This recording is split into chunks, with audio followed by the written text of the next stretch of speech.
Cara, alguma vez você já ouviu falar sobre pais da igreja? Que loucura é essa? Antes, já se inscreve aí, já deixa um like só porque quer mesmo. Cara, pais da igreja. Eu sei que a gente já ouviu falar sobre a mãe, Maria, mãe de Deus e tal, mas esse é um tema para um outro dia. Só que pais da igreja, quem eram os pais da igreja? Eu já ouvi muitas vezes isso, antes eu ficava assim, caraca, que louco, a igreja tem pai.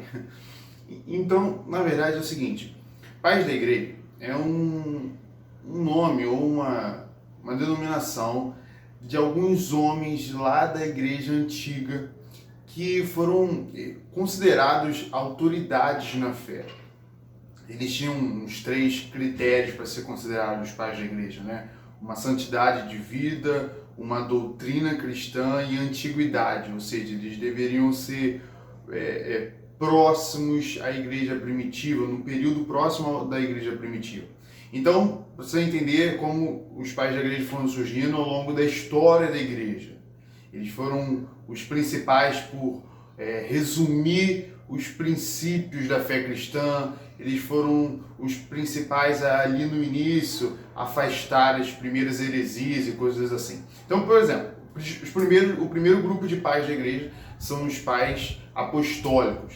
E quem eram os pais apostólicos? Eram aqueles que lideraram a igreja logo após a morte dos apóstolos. Então nós sabemos que teve Paulo, não era apóstolo, mas tinha Timóteo, por exemplo, que liderava em Éfeso. E quem continuou após eles? Quem continuou foram os pais apostólicos. Então foram os primeiros ali que pegaram e deram continuidade à igreja. Aí nós temos exemplo de Clemente Romano, Inácio de Antioquia, Policarpo de Esmina, foram os primeiros pais que lideraram a igreja. As cartas deles, os livros deles, eram mais sobre um aspecto pastoral, né? Sobre a firmeza na fé, sobre continuar na fé em Cristo mesmo diante das perseguições. Esse era o primeiro desafio da igreja, né? Durante as perseguições do Império Romano. Quando chega no século 2 e 3, a igreja se depara com um novo desafio. Começam a surgir diversas heresias e diversos grupos filosóficos tentando confundir a fé cristã. E aí nós precisamos de um momento de uma defesa da fé cristã, de um resumo da fé cristã, de estabelecimento dos valores cristãos. Eu sei que isso parece, sério, tão fácil? Não, isso é muito difícil. É quando começa a surgir sobre a necessidade da santidade, sobre a trindade, coisas bem primordiais, bem fundamentais mesmo.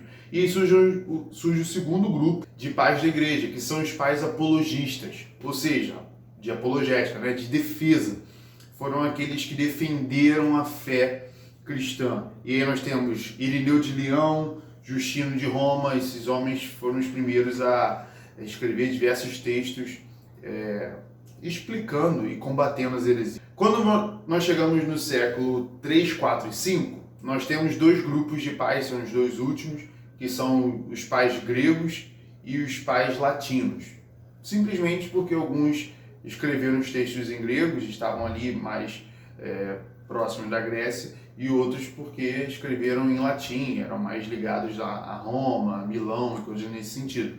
E o papel deles, esses pais da igreja, os últimos, né, eles foram aqueles que fizeram os grandes tratados da fé, onde vão surgir os concílios, onde vão surgir grandes volumes de livros explicando cada livro bíblico, coisa nesse sentido. E aí nós temos o exemplo, por exemplo, de pais gregos. Eu vou colocar todas as listas aqui na descrição, com todos os tipos os nomes dos pais da igreja, para depois você pesquisar, é uma parada maneira. Tem Clemente de Alexandria, tem Atanásio de Alexandria. E cara, rapidinho, só antes de eu falar o último, por que isso? Até gravando esse vídeo sobre os pais da igreja, porque, cara, nós sabemos muito pouco sobre a nossa história. Isso é algo que me incomoda muito.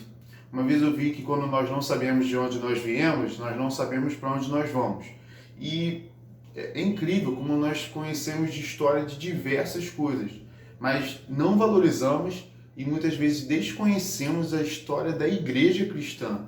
Sabe? Como isso surgiu? Como nós chegamos nesse momento? Eu vou te dar um exemplo. o quarto grupo, que são os pais latinos.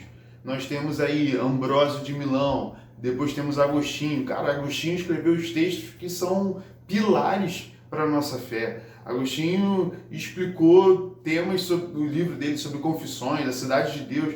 Aí, um exemplo para finalizar agora. Quando nós vemos lá no velório de Ambrósio, que foi um dos pais da igreja, na igreja de Milão, Agostinho relata que quando ele foi no velório dele, nos cultos tinha hinos sendo entoados. E ele achou isso legal, era uma novidade. E nós estamos falando no ano lá do século IV, tipo, surgindo os louvores, os hinos nas igrejas. E nós temos essa prática até hoje. Surgiu ali de um momento, o Agostinho conhece num velório. Então, tipo, é muito maneiro nós conhecermos essas nossas histórias, conhecermos as histórias da igreja, valorizarmos as histórias da igreja, para sabermos melhor sobre a nossa fé, sobre quem nós somos e para onde nós temos que ir. Por último, quero te perguntar uma parada, se tu gostou desse tipo de vídeo, desse tema, curte só para a gente ter uma ideia. A gente pode gravar uns outros explicando como se formaram os livros do Novo Testamento, como que selecionaram esses 66 livros da Bíblia e coisas nesse sentido. Já é? Café na mesa tá aí, tamo junto, é nóis.